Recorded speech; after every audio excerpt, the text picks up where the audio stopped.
Alléluia, alléluia, gloire à notre Dieu. Shalom mon peuple, que la grâce du Seigneur soit avec chacun d'entre vous. Je vous accueille avec un grand plaisir pour une nouvelle vidéo. Et aujourd'hui, j'aimerais parler aux servantes de Dieu. Alors, taguez-moi les servantes de Dieu que vous connaissez parce que ce message s'adresse à elles. Et nous avons besoin, mesdames, de parler. Alors on dira encore les femmes, elle est tout le temps en train de taper sur les femmes. Oui, parce que je vous aime trop pour vous laisser dans l'état où vous êtes.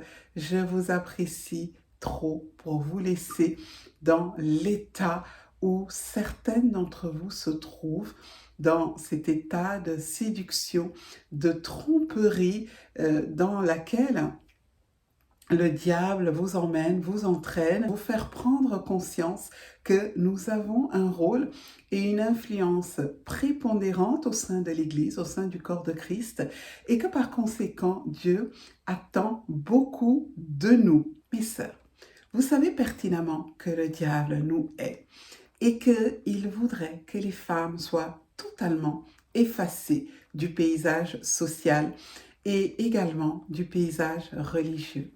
Vous savez que le diable a un problème encore plus grand avec les femmes qui ont dit oui à Dieu, oui pour le servir. Et vous savez également que hommes et femmes ne servent pas Dieu de la même façon et que notre féminité doit être mise au service du Seigneur. Mais ce que Dieu attend, ce n'est pas que nous puissions copier ce qui se fait dans le monde, mais que nous puissions dignement le représenter. Parce que qu'est-ce que l'Église, qu'est-ce que le corps de Christ, si ce n'est que elle est l'ambassade du royaume sur la terre. Qu'est-ce qu'on attend d'un ambassadeur ou d'une ambassadrice? Eh bien, c'est qu'il ou elle représente parfaitement les valeurs de ce royaume. Et il en va de même pour nous, mes sœurs. Dieu attend que nous puissions représenter parfaitement les valeurs de ce royaume. Dieu veut que les femmes soient beaucoup plus alertes sur la façon dont elles représentent le royaume. Vous me direz, mais pourquoi est-ce qu'on demande toujours plus aux femmes? Eh bien, c'est spirituel, c'est quelque chose de spirituel. Le féminin est symbole de beauté, de grâce, d'élégance, mais c'est aussi quelque chose que le diable a détourné afin d'en faire un objet de séduction, afin de détourner cette beauté que Dieu a donnée aux femmes en vue de perdre beaucoup d'hommes. Et beaucoup de femmes ne se rendent pas compte qu'elles sont utilisées par le diable pour faire un grand tort, non seulement au monde, à l'humanité, mais également au corps de Christ. Cette beauté que Dieu a conférée à la femme, elle est rehaussée par la beauté intérieure et elle est illuminée par cette parure intérieure lorsque cette femme choisit la foi et non pas la séduction. Et malheureusement, de nombreuses femmes chrétiennes ne comprennent pas que leur féminité est un apostolat. Elles ne comprennent pas que la femme qui aspire à servir Dieu doit également avoir l'extérieur qui convient à la sainteté. Parce que oui, ma sœur, tu ne peux pas me dire que tu es une servante de Dieu en ayant une apparence de sirène. C'est impossible. Nous lisons ceci dans 1 Pierre chapitre 3 au verset 3. Ayez non cette parure extérieure qui consiste dans les cheveux tressés, les ornements d'or ou les habits qu'on revêt, mais la parure intérieure est cachée dans le cœur, la pureté incorruptible d'un esprit doux et paisible qui est d'un grand prix devant Dieu. Aujourd'hui, nous évoluons dans une société qui est malade. Et de nombreuses femmes qui sont en quête d'identité ont choisi de se tourner exclusivement vers l'apparence extérieure au lieu de travailler sur leur intériorité. Alors, le résultat, c'est quoi? Eh bien, ce sont des femmes qui sont entièrement transformées, voire ultra transformées, et que l'on ne reconnaît plus sous les couches et les couches de maquillage qui sont littéralement noyées sous le poids des artifices qu'elles portent et qui, pour certaines d'entre elles, prétendent en plus servir le Seigneur, alors qu'en réalité, rien dans leur apparence ne laisse voir que ces femmes ont subi une réelle transformation. Il est impossible de venir à Christ et de rester la même, de garder le même langage, de garder la même apparence, de garder les mêmes tenues vestimentaires. Voilà pourquoi je réfute catégoriquement des slogans de type apparence de voyou, mais cœur pour Jésus, apparence de sirène, mais cœur d'adoratrice. Non, ce n'est pas possible. Ça ne peut pas marcher ensemble. Lorsqu'il y a un changement qui s'opère à l'intérieur de nous, ce changement va se voir également à l'extérieur de nous. Une femme chrétienne, une femme de foi, une servante de Dieu, une femme qui a réellement rencontré Christ et qui le sert en esprit et en vérité, est une femme que l'on reconnaît aisément. Parce que c'est une femme qui est posée, c'est une femme qui est modeste, c'est une femme qui s'habille décemment, c'est une femme qui a le langage approprié, c'est une femme qui manifeste la vertu, c'est une femme qui est douce, c'est une femme qui manifeste l'amour, c'est une femme qui traite les autres avec bonté, avec miséricorde, c'est une femme que l'on reconnaît aisément. Alors de grâce, s'il vous plaît, pas de commentaires du genre « ce n'est pas parce qu'on ne porte pas de bijoux ou de maquillage ». Oui, mais ce n'est pas parce qu'on porte une jupe longue que ça veut dire qu'on est vraiment chrétienne. Le changement ne concerne pas que l'apparence extérieure. Le changement concerne tout notre être. As-tu l'apparence d'une femme de Dieu?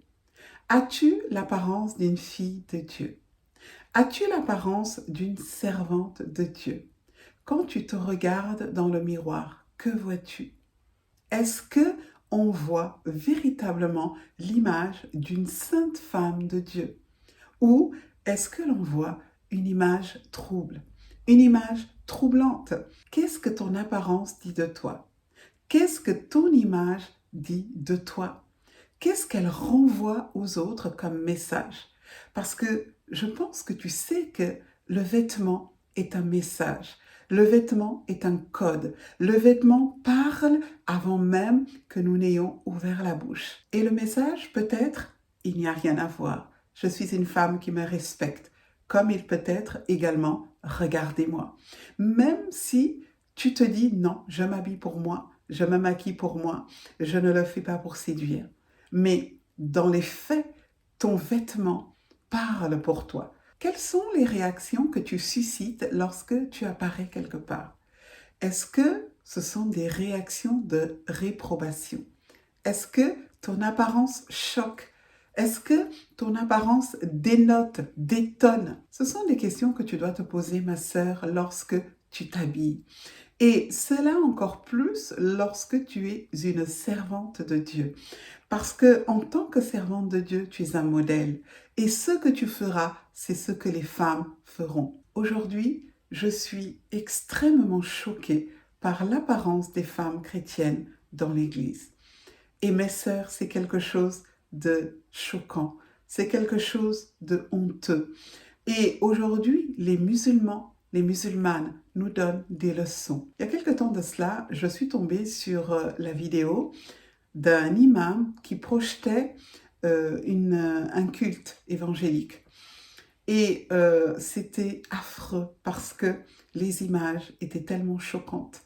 Et il montrait comment les femmes étaient habillées à l'église. Et beaucoup de femmes avaient des décolletés plongeants. Beaucoup de femmes avaient des pantalons serrés, mais tellement serrés que toute leur partie intime était dessinée par le pantalon. Beaucoup de femmes avaient vraiment des attributs que l'on peut vraiment qualifiées d'attributs de sirènes. Et cet imam disait, regardez les femmes chrétiennes. Regardez les femmes chrétiennes qui vont à l'église pour aller adorer Dieu. Et j'ai eu très honte. J'ai eu très honte. Parce que nous sommes censés connaître la vérité. Parce que nous écoutons la parole de Dieu dimanche après dimanche. Parce que nous lisons la Bible et nous savons ce que la Bible dit à propos de la tenue des femmes. J'ai eu honte, bien-aimés. J'ai eu honte ce jour-là parce que ce que cet imam disait était vrai. Comment des femmes qui se disent chrétiennes, qui se disent des femmes de Dieu peuvent s'habiller de la sorte. Et le pire, c'est qu'aujourd'hui, vous avez des femmes qui montent sur l'estrade pour prêcher et qui sont également habillées de la sorte. J'ai déjà vu une femme, servante entre guillemets, sur l'estrade qui prêchait avec des chaussures, les chaussures qu'on appelle les chaussures à pattes de démon.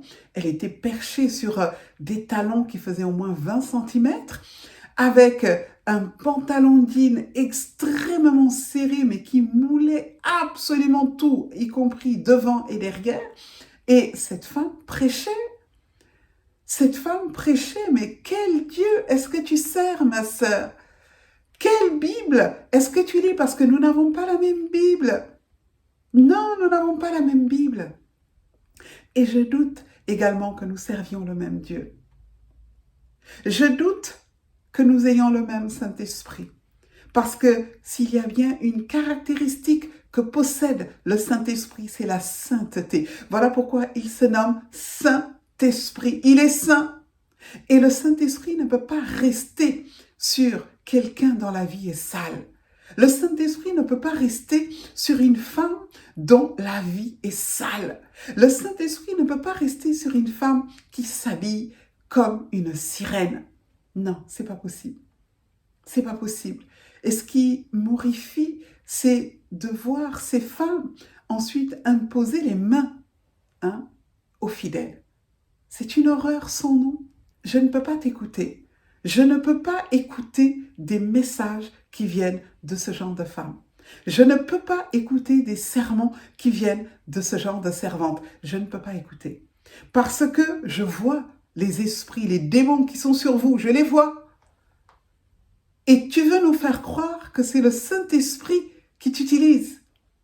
Non, ce n'est pas le Saint-Esprit qui t'utilise. Il y a un esprit de sirène sur toi, mais tu ne le vois pas. Aujourd'hui, il y a des servantes de Dieu, entre guillemets, quand vous les voyez, mais vous vous dites, Seigneur, reviens vite. Parce que c'est juste pas possible. Parlons de ton apparence. Ces cheveux que tu portes, ces mèches humaines, ces cheveux de cadavre que tu as sur ta tête, c'est pourquoi? Femme servante de Dieu, c'est pourquoi? Ces mèches humaines, ces cheveux de cadavre que tu mets sur ta tête, c'est pourquoi? Tu ne sais pas que l'onction se trouve dans nos cheveux?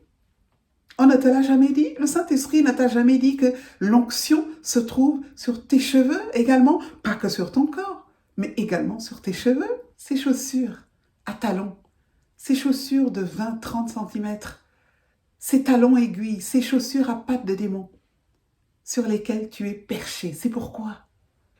C'est pourquoi Dieu a besoin de ça. Pendant que tu prêches, tu as besoin de ça.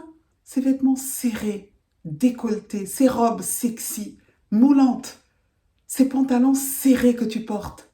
Et tu viens prêcher avec ça. C'est pourquoi? C'est pourquoi, ma sœur? Dernièrement, je discutais avec un frère et il m'a dit, servante de Dieu, je vais te dire quelque chose. Lorsque je vois des femmes qui prêchent, mais qui sont sexy, qui portent des pantalons moulants, serrés, je ne peux pas me concentrer sur le message. À un moment donné, mon esprit part, mon esprit s'égare et je commence à les mettre dans un lit. Je commence à les déshabiller, je commence à fantasmer. Mes sœurs, c'est un homme qui m'a dit ça, c'est un frère qui m'a dit ça.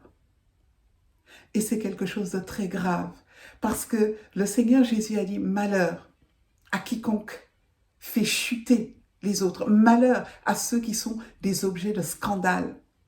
Et en t'habillant comme tu le fais et en montant sur les l'estrade pour prêcher, tu es un objet de scandale. Alors tu me diras, oui, mais ces hommes n'ont qu'à se tenir, ils n'ont qu'à fermer les yeux. Non, non, non. Tu es un objet de scandale. Certains d'entre vous, vous savez pertinemment pourquoi vous vous habillez comme ça. Mais laisse-moi te dire que ton âme est en danger. Tu n'es pas censé ignorer que les hommes sont faibles et que les hommes réagissent beaucoup à ce qu'ils voient. Tu n'es pas censé l'ignorer. Alors certes, Dieu s'occupera de ces hommes, mais tu n'es pas censé non plus être celle par qui les hommes chutent. Tu n'es pas censé être celle que les hommes désirent, convoitent, déshabillent, parce que tu refuses de te soumettre à Dieu. Dernièrement, j'ai vu la vidéo d'une servante de Dieu qui prêchait. Mon Dieu, mon Dieu, mon Dieu, mon Dieu. Elle avait rasé les deux côtés de sa tête. Elle avait juste laissé une crête rouge au milieu. Et elle était assez imposante, assez forte. Elle avait mis tous ses kilos dans une robe tellement moulante, tellement serrée. Tous ses dessous étaient visibles sous sa robe.